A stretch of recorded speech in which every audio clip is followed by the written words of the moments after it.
سارے تعلق رب سے جوڑو، کر دے گا وہ نظر کرم۔ صلی اللہ تعالی علی خیر خلقہ محمد وعلی آلہ وصحبہ اجمعین، اما بعد، اعوذ باللہ من الشیطان الرجیم، بسم اللہ الرحمن الرحیم، ومن كان يرجو لقاء ربه فليعمل عملا صالحا ولا يشرك بعبادة ربه أحدا۔ قال رسول الله صلى الله عليه وسلم: الكيس من دان نفسه وعمل لما بعد الموت، او كما قال صلی اللہ علیہ وسلم۔ حضرات گرامی، بزرگان ملت، آپ سب اللہ کے حضور اپنی بندگی پیش کرنے آئے ہیں۔ اللہ تبارک و تعالیٰ کی انگنت نعمتیں ہم سب پہ ہیں، ہم ان نعمتوں کو گن نہیں سکتے ہیں، شمار نہیں کر سکتے ہیں، اور ہر نعمت کا شکر ادا کرنا تو بہت دور کی بات ہے۔ ہمیں اور آپ کو سوچنا چاہیے کہ کیسی کیسی نعمتیں ہر وقت اللہ تعالیٰ کی ہم سب کو مل رہی ہیں۔ اگر ان نعمتوں میں سے کوئی ایسی ہماری ضرورت، جو ہماری ضرورت اللہ تعالیٰ کی طرف سے پوری ہو رہی ہے، اگر وہ ملنا بند ہو جائے تو ہماری زندگی کی رفتار رک جائے گی۔ سفر میں کبھی کبھی ہم لوگ سوچتے ہیں کہ سفر اطمینان سے ہو رہا ہے، صحت کے ساتھ ہو رہا ہے، اور جب منزل پہ پہنچنے کے بعد خیریت کی حالت میں رشتہ داروں کو پاتے ہیں تو جو خوشی حاصل ہوتی ہے، یہ بھی اللہ تعالیٰ کی بڑی نعمت ہے۔ ورنہ آپ پہنچیں اور حالات سازگار نہ ہو، آپ اپنے رشتہ داروں کی خوشی کو نہ دیکھ سکیں، کوئی ماتم میں ہو، کتنی پریشانی ہوتی ہے۔ یا سفر میں ہماری صحت جواب دے دے، ہماری زندگی کا سفر ہی رک جائے، کیسا لگے گا؟ اندازہ آپ کیجئے، جو لوگ سفر کرتے ہیں ان کو تو خوب اندازہ ہوتا ہے، سفر میں واقعی آدمی اپنے حالات کو ذہن میں لاتا ہے۔ ابھی ایک بیچارے قاری صاحب جو امامت کرتے ہیں کلکتہ میں، پچھلے 10 دن پہلے خبر ملی، وہ آئے، ان کی اہلیہ انتقال کر گئیں چندسن پور میں، اور یہاں دفنا کے وہ جا رہے تھے، راستے میں حرکت قلب بند ہو گئی، اور وہیں راستے میں ٹرین پہ انتقال کر گئے۔ اور پھر جو لوگ جاننے والے تھے ٹرین میں، انہوں نے جنکشن پہ انہیں اتارا، اور پھر ان کی لاش واپس لائی گئی۔ اندازہ نہیں تھا کہ ہم اپنی شریک حیات کو دفنانے جا رہے ہیں یا خود بھی دفن ہونے جا رہے ہیں۔ اس لیے اللہ تعالیٰ کی جو نعمتیں ملتی ہیں اس کا استحضار ہونا چاہیے۔ ہمیشہ اس بات کو ذہن میں رکھیں کہ جیسے ہی ایک لمحہ آئے گا، ہماری آنکھ بند ہوگی کہ ہم دوسری دنیا میں پہنچ جائیں گے، اس دنیا کی ساری روداد ختم ہو جائے گی۔ ہم لوگ جب حج میں جا رہے تھے، اچانک سے یہ خبر ملی کہ آپ کی فلائٹ کی تاریخ بس پرسوں کی ہے۔ جب 15 دن بعد کی تاریخ تھی، لیکن جب کہہ دیا گیا تو گھر آ کے ملاقات کر کے اور واپسی ہو گئی۔ کوئی رشتہ داروں میں سے جن کی طرف سے یہ تھا کہ اعزازیہ کے ساتھ رخصت کریں گے، ساری آرزویں دل میں رہ گئی، لیکن جب فلائٹ میں بیٹھنے کا موقع ملا تو لگا کہ رابطہ بالکل منقطع ہو گیا، کسی سے کچھ نہیں کہہ سکتے، رشتہ داروں تک نہیں پہنچ سکتے، اپنی بات وہاں نہیں پہنچا سکتے، اور جو کپڑے نئے بننے والے تھے وہ بن نہیں سکے، بلکہ جو کپڑے موجود تھے انہی کپڑوں کو لے کے چل دینا پڑا۔ اور وہاں پھر جانے کے بعد ایک سیم کا مسئلہ آئے گا، اور اس کے بعد کہیں رابطہ کی شکل بنے گی۔ تو ایسا لگا ذہن میں کہ اچانک سے آدمی کی زندگی جب رک جائے گی اور قبر میں وہ پہنچ جائے گا اور چاہے گا کہ کچھ کہہ نہیں سکے اپنے رشتہ داروں سے، اپنے گھر کے لوگوں سے، کچھ کہہ لیتے اپنے معاملات کے بارے میں تو کیسا لگے گا؟ یہاں تو جہاز میں بیٹھنے کے بعد ایک امید ہے کہ وہاں پہنچ کر کے رابطہ کی شکل بنے گی، رابطہ کر لیں گے، اپنی بات کہہ دیں گے، لیکن جب قبر میں آدمی پہنچ جائے گا تو اس کے بعد کیا کہہ سکے گا؟ اب تو اللہ کے حضور میں جانا ہے، اور حساب و کتاب جب شروع ہوگا تو آدمی کو سب کچھ پتا چل جائے گا کہ ہم نے کیا کیا ہے۔ علمت نفس ما قدمت واخرت، ہر انسان کو یہ پتا چل جائے گا کہ کیا وہ لے کے آیا، کیا چھوڑ کے آیا، کیا کرنا تھا نہیں کر سکے۔ تو قرآن نے سمجھانے کی مختلف انداز میں کوشش کی ہے، لیکن ہم لوگ قرآن پتہ نہیں کتنا پڑھتے ہیں، اور پڑھتے بھی ہیں تو غور کر کے نہیں پڑھتے ہیں۔ کچھ وہ لوگ جو مدرسوں سے باہر ہیں، انہوں نے جب ہمیں کہا کہ قرآن پڑھتے ہیں، ایک پارہ پڑھتے ہیں اور ترجمہ کے ساتھ پڑھنے کی کوشش کرتے ہیں، بڑی خوشی حاصل ہوتی ہے۔ یہ توفیق ہم لوگوں کو نہیں ملتی ہے۔ جن نعمتوں کو آپ سوچتے ہوں گے ان میں ایک بڑی نعمت یہ ہے کہ اس خطہ کو اللہ تعالیٰ نے نوازا ہے، آپ کو اللہ تعالیٰ نے قبول کیا ہے۔ ہزاروں ہزار یہاں سے حفاظ نکل کے گئے، اور عربی پڑھنے والے نکل کے دیہاتوں میں جا کر کے وہ روشنی پھیلا رہے ہیں۔ اس خطہ کو اللہ تعالیٰ نے قبول کیا، لیکن ہم اپنی قدر کریں گے تبھی جا کر کے اللہ کے ہاں یہ ہمارے جو اعمال ہیں وہ مقبول ہو سکیں گے۔ ہم کو اپنی قدر کرنے کی ضرورت ہے۔ اتنا بڑا ادارہ چل رہا ہے کہ اگر باہر میں جائیے تو اس کے اثرات دیکھنے کو آپ کو ملیں گے، اور یقیناً آپ کی خدمات ہے، اس میں کوئی شک نہیں ہے۔ بچوں کو محبت دینا، اساتذہ سے محبت کرنا، ان کی ضرورت۔ ہم نے دیکھا بعض وہ لوگ جن کے گھر میں کچھ پکا نہیں ہوا ہے، کبھی سن لیتے ہیں کہ مدرسہ میں کچھ بچوں کو کھانا نہیں ملا تو بے چین ہو جاتے ہیں اور پوچھتے ہیں کہ آخر کیا بات ہے، کون ایسی غلطی ہوئی، چوک ہوئی کہ کھانا بچوں کو نہیں ملا؟ تو یہ لگا ایسا کہ واقعی اس آبادی کو اللہ تبارک و تعالیٰ نے قبول کیا ہے، اور تبھی اتنے بچے یہاں سے نکل رہے ہیں۔ یہ بہت بڑی نعمت ہے اللہ تبارک و تعالیٰ کی۔ بعض بزرگوں سے تو منقول ہے کہ اللہ کے یہاں جانے کے بعد پوچھا جائے گا کیا لے کے آئے ہو، تو اللہ تبارک و تعالیٰ کے یہاں جب پوچھا جائے گا تو وہ بس اپنے ادارے کو پیش کر دیں، کچھ نہیں لے کے آیا۔ ایک ایسی جگہ قائم کر دیا جہاں تیرے احکامات کی روشنی پھیل رہی تھی، اور جہاں قال اللہ اور قال رسول کی صدائیں بلند ہو رہی تھی، بس یہ جگہ قائم کر دیا۔ تو بہت بڑی آپ حضرات کو سعادت ملی ہے اللہ تعالیٰ کی طرف سے۔ جس طرح کا بھی تعاون ہو جائے یہ بہت بڑی بات ہے۔ بہرحال میں یہ عرض کر رہا تھا کہ زندگی کس وقت کہاں رک جائے گی یہ پتہ نہیں، اس لیے زندگی کا حساب ہمارے سامنے رہنا چاہیے۔ اگر روزانہ اپنا حساب آدمی کر لیتا ہے تو یقیناً مہینے کا حساب آسان ہوگا، ایک مہینے کا حساب کر لے گا تو سال کا حساب آسان ہوگا، اور نہیں اچانک سے آپ کو پورے 63 سال 70 سال کا حساب دینا ہوگا تو کتنا مشکل ہوگا۔ اس لیے اپنا حساب آپ کر کے آگے بڑھیں، اپنے قدم کو بڑھاویں۔ دو چیزوں کو تو بالکل یقینی اپنے ساتھ منا لیں کہ سب سے بڑی چیز تو یہ ہے کہ اللہ تعالیٰ نے جو ایمان کی بڑی دولت ہمیں عطا فرمائی، تو ہم کو ہر ایک کے لیے نفع بخش بننا ہے۔ اس کے ساتھ ایک یہ چیز اپنا لیجئے کہ ہم کو نقصان دہ کسی کے لیے نہیں بننا ہے، ہماری ذات سے نقصان کسی کو بھی نہیں۔ اور یقیناً اگر یہ بات آپ اپنے لیے مضبوطی سے اس پر قائم ہو جائیں گے تو بہت ساری تکلیف کا بھی سامنا کرنا پڑے گا آپ کو۔ ایسا نہیں ہے کہ نہیں کرنا پڑے گا، ایسا نہیں ہے۔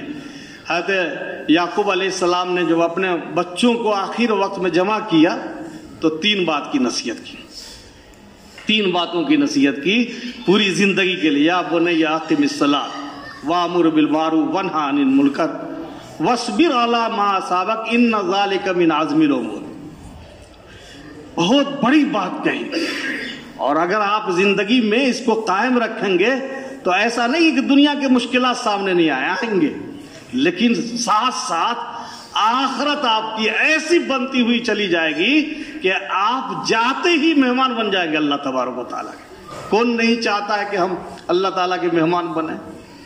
اور جو معمولی میزبان ہوتا ہے وہ کیسا انتظام کرتا ہے اپنے مہمانوں کے لیے، اور جب میزبان اللہ تعالیٰ بنیں گے تو کیسے آپ جب آپ ضیوف الرحمان ہوں گے، اللہ کے مہمان ہوں گے، تو آپ کیسے مہمان ہوں گے؟ آپ اندازہ نہیں کر سکتے، بلکہ اس خوشبو اور اس منظر کا تصور بھی نہیں آپ دنیا کے اندر کر سکتے جیسا میزبان اللہ تبارک و تعالیٰ آپ کے لیے انتظام فرمائیں گے۔ تو فرمایا کہ 3 کام پوری زندگی کرنا، اور یہ نصیحت قرآن نقل کر رہا ہے، تو قرآن گویا ہم سب کو کہہ رہا ہے، یہ اللہ تبارک و تعالیٰ کی کتاب ہم سب کو کہہ رہی ہے کہ یہ 3 کام زندگی میں ہر وقت کرنا، اور ان 3 کاموں کے ساتھ تمام برائیوں سے رکنے کا بھی راز پوشیدہ ہے اس میں۔ فرمایا کہ پوری زندگی نماز کو قائم کرنا، یہ کہا اپنے بچوں سے، پڑھنے نہیں کہا۔ ہم لوگ جو کہتے ہیں بابو چل لو نماز پڑھ لو، نماز قائم کرنے کہا۔ پڑھنے میں اور قائم کرنے میں فرق ہے۔ نماز قائم کرنا یہ کہ نماز کا اہتمام کرنا ہے، وقت کا بھی خیال رکھنا ہے، وضو بھی ڈھنگ سے کرنا ہے، اور وضو کرنے میں یہ سوچنا ہے کہ اعضاء کی گندگیاں جھڑ جائیں، یہ سوچنا ہے کہ دل کی قدورت نکل جائے، کسی مسلمان کے بارے میں ہمارے دل میں کوئی گندگی نہ رہے، کسی کے بارے میں ناانصافی نہ رہے۔ یہ کہا گیا کہ تم مسجد آنے لگو تو اس کا بھی اہتمام کرو کہ پیاز اور لہسن کھا کے نہ آؤ، کیوں؟ تمہارے منہ کی بدبو نمازیوں کو لگے گی اور تمہارے دائیں اور بائیں کے فرشتوں کو بھی لگے گی۔ تو ساتھ میں یہاں یہ بھی سوچنا ہے کہ حدیث پاک میں آتا ہے کہ اگر کوئی آدمی جھوٹ بول کے چلتا ہے تو اس کی بدبو، اس کے منہ کی بدبو فرشتوں کو کئی میٹر تک لگتی ہے۔ تو جھوٹ بول کر کے ابھی ہم کو نہیں جاننا ہے، اور جب اہتمام کرے گا تو ہر لمحہ اس کا خیال رہے گا کہ ہم کو جھوٹ بول کر مسجد نہیں جانا ہے۔ ظہر سے فارغ ہوئے عصر کے وقت میں بھی یہ اہتمام کرے گا کہ ہم کو جھوٹ بول کر کے نہیں جانا ہے، اس لیے کہ یہ بدبو تو زیادہ پھیلے گی، اس کو تو لطیف فرشتے محسوس کریں گے۔ تو میرے بزرگوں، نماز قائم کرنے کی بات ہے۔ فرمایا کہ صفوں میں بھی آؤ تو سب کو ٹھیک کرو۔ بعض لوگ کیا کرتے ہیں، دیکھتے ہیں میرے مزاج کا آدمی نے تو دوسری طرف چلے جاتے ہیں۔ کہا ہے بھائی قدورت ہے دل کے اندر، لگتا رہتا ہے ان کے بغل میں ہم نماز کیسے پڑھ لیں گے۔ فرمایا کیا سووا صفوفکم فإن تسویۃ الصفوف من اقامت الصلاۃ، حضور نے اس کی ترغیب دی صحابہ کو، سب ٹھیک کرو، درست کرو، کندھا سے کندھا ملاؤ، اس لیے کہ صفوں کا ٹھیک کرنا یہ نماز کو ٹھیک کرنے میں سے، نماز کو قائم کرنے میں سے ہے۔ تو نماز کو قائم کرنا ہے تو پوری زندگی نماز کو قائم کرنا ہے۔ آپ اگر فجر کے وقت ہیں، سردی کافی ہے، پھر بھی آپ یہ سوچتے ہیں کہ جماعت سے نماز ہمیں پڑھنی ہے، نماز کو قائم کرنے میں داخل ہے، یہ نماز کو قائم کرنا ہے۔ اور نماز قائم کرنے میں اور بھی بہت ساری چیزیں، تو ایک کام تو یہ کرنا پوری زندگی۔ یہیں سے آپ اندازہ کر لیں گے کہ جب نماز قائم کرنے کی آپ ہمت کر لیں گے تو آپ برائیوں سے رکیں گے، جھوٹ سے رکیں گے، بدگوئی سے رکیں گے، دل کے اندر قدورت رکھنے سے رکیں گے، اور اپنے دل کو پاک کریں گے۔ تو یہ بات نیکی کے ساتھ توجہ لگ گئی اور آپ کو رغبت ہو گئی نیکیوں سے، خود بخود برائی کی جگہوں سے آپ بچتے ہوئے چلے جائیں گے۔ پھر انسان کتنا اچھا ہوگا، کیوں نہیں اچھا ہوگا؟ اور جب قریب المرگ ہوگا کیوں نہیں ہونٹ کو آ کر کے ملک الموت ہونٹ کو چومیں گے، یقیناً چومیں گے۔ یہ زبان جس سے قرآن کریم کی تلاوت ہوتی تھی، یہ زبان جس سے عبادت، جس سے اللہ تبارک و تعالیٰ کے اذکار ہوتے تھے، اس کو چومیں گے۔ دوسرا کام فرمایا وَأَمُرْ بِالْمَعْرُوفِ، پوری زندگی کو آپ چاہتے ہیں کہ اپنے دین پہ ہم مضبوط کر لیں، تو یہ کام تو کرنا پڑے گا۔ اس کی شروعات اپنے گھر سے کرنا ہوگا کہ ہر جگہ آپ کو بھلی اور اچھی بات کی ترغیب دینا ہے، اس کا حکم کرنا ہے۔ یہ کہا گیا کہ وَأَمُرْ بِالْمَعْرُوفِ، یہ ایک مشن ہے، ہر ایک آدمی کی یہ ذمہ داری ہے۔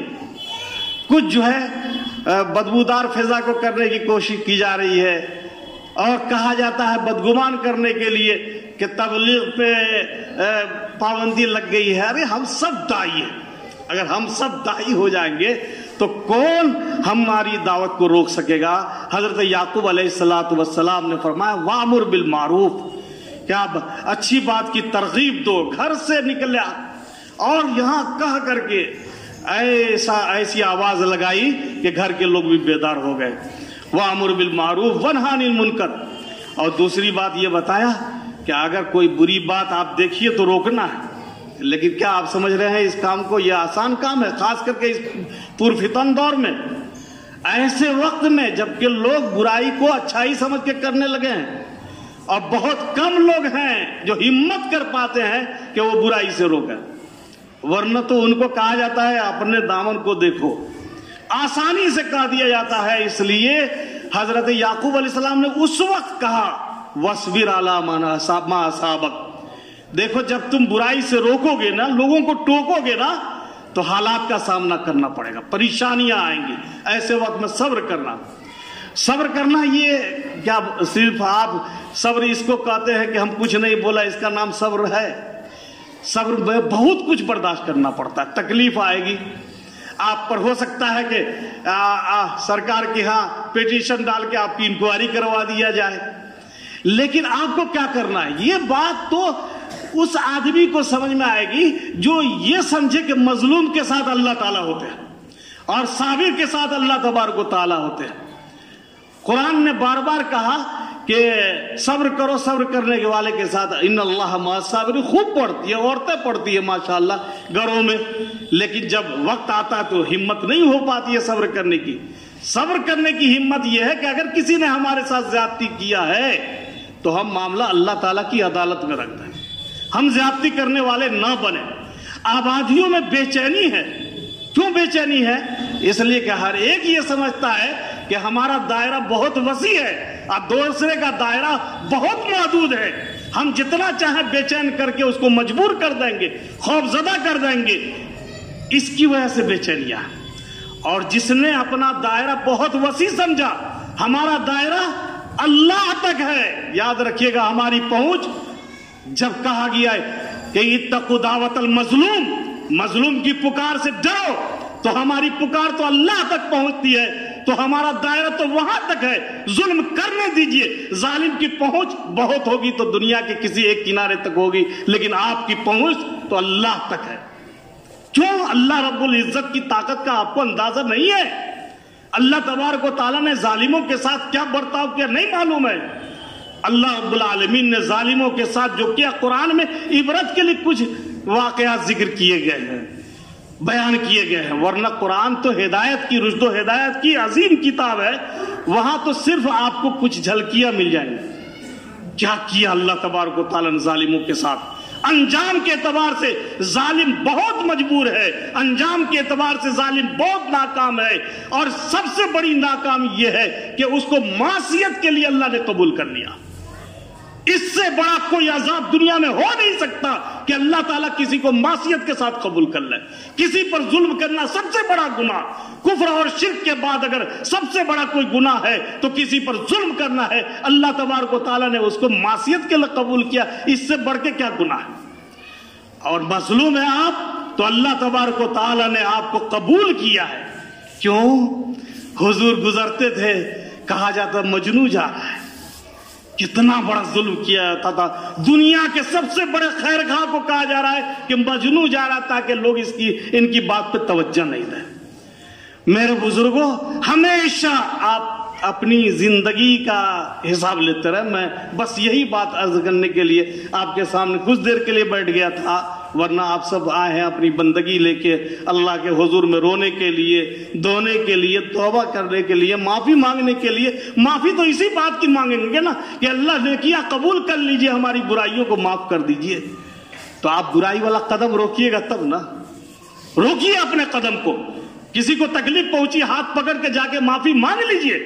میں نے مثال دی آپ کو، جہاز میں بیٹھنے کے بعد مجھ کو اندازہ ہوا کسی سے کچھ کہہ نہیں سکوں گا، اور جب قبر میں پڑ جاؤں گا اس کے بعد کس کی کیا ہمت اور مجال ہے کہ وہ کسی سے کہہ کر کے معافی مانگ لے. اور آپ نے سمجھ رکھا ہے کہ ہم نے زبان سے نکال دیا اور وہ ماخوذ نہیں ہوں گے ہم. میرے بزرگوں، اس لیے معافی مانگ لیجئے، معافی مانگ لیجئے، تب جا کر کے واقعی اللہ کے حضور میں آ کے رونا اور گڑ گڑانا آپ کا اللہ کو قبول ہے. کسی بھی طرح کی بے چینی اگر آپ کے ذریعہ ہمارے ذریعہ ہوتی ہے تو ہم مخلوق کہلانے کے لائق نہیں ہے. وہ بھی مومن جس کا اتنا بڑا یقین اور ایمان کہ پوری دنیا کی طاقت اگر لگ جائے، حدیث پاک میں ہے کہ پوری دنیا کی طاقت اگر لگ جائے اور اللہ نے کسی کو کے مقدر میں نقصان پہنچنا نہیں لکھا ہے تو آپ نقصان نہیں پہنچا سکتے، اور پوری دنیا کی طاقت لگا کے کسی کو نفع پہنچانے میں لگ جائے اور اللہ نے نفع پہنچانے کا فیصلہ نہیں کیا تو نفع نہیں پہنچ سکتا۔ اس لیے میرے بزرگوں، اس کے ساتھ ہی آپ کی آخرت بھی بن رہی ہے۔ اللہ تبارک و تعالی نے کہا ہے فَمَنْ كَانَ يَرْجُو لِقَاءَ رَبِّهِ، کس کو یقین نہیں ہے کہ اللہ سے ملاقات ہوگی؟ ہو سکتا ہے تھوڑی دیر کے لیے ہمارا آپ غافل ہو جاتے ہو، لیکن ہر ایک کو یہ یقین ہے کہ ہم کو اللہ سے ملاقات کرنی۔ جب اس کی امید ہے بلکہ اس کا یقین ہے، اس پہ ایمان ہے، تو کہا کہ پھر وہ اعمال جو اللہ کو راضی کر دے، جو اللہ تبارک و تعالیٰ کی مدد کو اتار دے، جس سے اللہ راضی ہو جائے، ایسے اعمال کی فکر کیجئے نا۔ فَمَنْ كَانَ يَرْجُو لِقَاءَ رَبِّهِ فَلْيَعْمَلْ عَمَلًا صَالِحًا۔ ایک بات میں یا تو نیکی ہے یا گناہ ہے، ایک بات میں ہے۔ دنیا کے اندر بس دو ہی طرح کا کام ہے، کوئی تیسرا کام ہے ہی نہیں۔ تیسرا یہی ہے کہ خاموش رہے آدمی، تو خاموش رہے گا تو نہ نیکی ملے گی اور نہ گناہ ہوگا۔ لیکن اگر زبان سے وہ نیکی کی بات بولتا ہے، کسی کی ہمدردی کی بات کرتا ہے، سوچتا ہے، نیکی ملے گی۔ اور اگر خدا نخواستہ اس کی پلاننگ میں اور اس کی سوچ میں اور اس کے بولنے میں اگر کسی بھی طرح کا نقصان ہے تو وہ برائی کر رہا ہے، اس کو گناہ ملے گا۔ اس لیے اس بات کا خیال رکھیے۔ فرمایا کہ وہ ایک لمحہ وہ یہ سوچے کہ جو ہم کر رہے ہیں، جی ما تقدموا لانفسکم من خیر تجدوہ عند اللہ، قرآن میں ہے کہ جو بھی نیکی سوچئے نا، سبحان اللہ کہہ رہے ہیں، اس امید کے ساتھ کہ ایک درخت ہماری جنت میں لگا دیا جائے گا، اس امید کے ساتھ کہ یہ ایک صدقہ ہے۔ ہم اس لیے الحمدللہ کہہ رہے ہیں کہ یہ ایک صدقہ ہے۔ کسی کی انگلی پکڑ کے مکتب میں بیٹھلا دیا اس لیے کہ یہ صدقہ ہے، کسی یتیم کے سر پہ ہاتھ رکھ دیا اس لیے کہ یہ صدقہ ہے۔ تو صدقہ اگر آپ کر رہے ہیں نیکی کے ارادے سے، تو کسی کو تکلیف میں ڈالیں گے تو کیا گناہ نہیں ملے گا، برائی نہیں ہوگی یہ، اور پھر اللہ سے آپ رحمت کی امید رکھتے ہیں۔ اس لیے اگر اللہ سے رحمت کی امید ہے، اور اس وقت جس وقت آدمی بالکل بے بس ہوگا، کتابوں میں ہے، آپ پوچھئے علماء کرام سے کہ جب قریب المرگ ہوتا ہے تو وہاں تلقین کا مطلب یہ نہیں کہ اس کو کہو اشہد اللہ الہ الا اللہ پڑھو، نہیں کہنا ہے، بلکہ وہاں پر بیٹھ کے پڑھنا ہے۔ شدید تکلیف کا وقت ہے، اس کو اگر توفیق دیں گے تو اللہ تعالیٰ دیں گے کہ وہ زبان سے کہہ لے گا لا الہ الا اللہ، وہ کہہ لے گا اور اپنے مولا کے پاس پہنچ جائے گا۔ فَمَنْ كَانَ يَرْجُو لِقَاءَ رَبِّهِ فَلْيَعْمَلْ عَمَلًا صَالِحًا، وہ ایک بات کو نیکی سمجھ کے کرے، زندگی میں قدم اٹھائے نیکی سمجھ کر کے اٹھائے۔ وَلَا يُشْرِكْ بِعِبَادَةِ رَبِّهِ أَحَدًا، اور اللہ کی بندگی کرنے میں کسی کو شریک نہیں ٹھہرانا، کسی کو شریک کرنا نہ، اس کا بہت ہی وسیع مفہوم ہے۔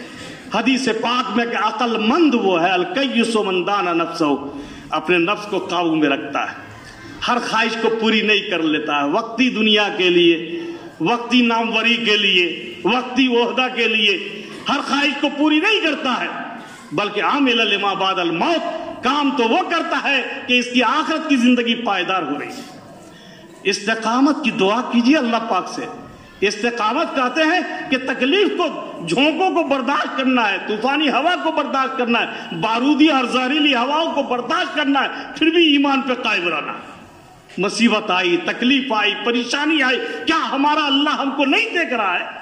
اور جب ہمیں اللہ کی ذات پہ یقین ہے تو کیا اللہ ہم کو تنہا چھوڑے گا؟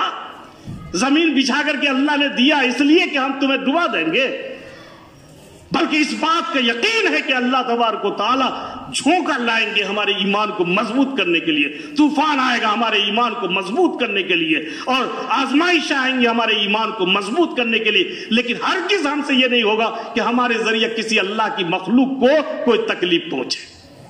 حضور سے پوچھا گیا من افضل الناس یا رسول اللہ، بہت سارے لوگ ہیں دنیا میں، ہر طرح کے لوگ ہیں، لیکن سب سے افضل اور بہتر کون ہے؟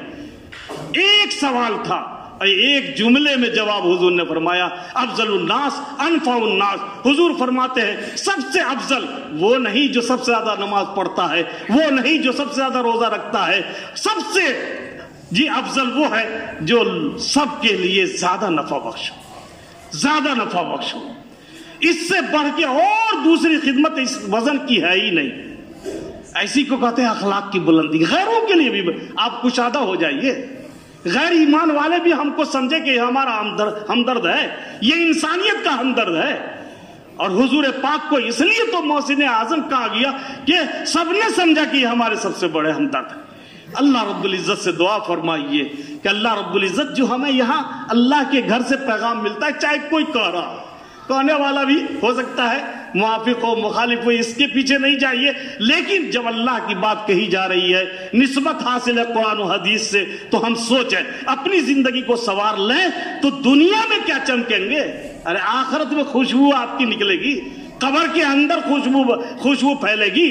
تحت نگاہ آپ کی قبر کو کیوں وسیع کیا جائے گا کہ یہ بندہ تحت نگاہ خیر مخلوق کے لیے خیر ہی سوچتا تھا، بھلا ہی سوچتا تھا، اس لیے تحت نگاہ آپ کو وسعت دی جائے گی. اللہ رب العالمین ہم سب کو عمل کی توفیق عطا فرمائے. وآخر دعوانا الحمدللہ.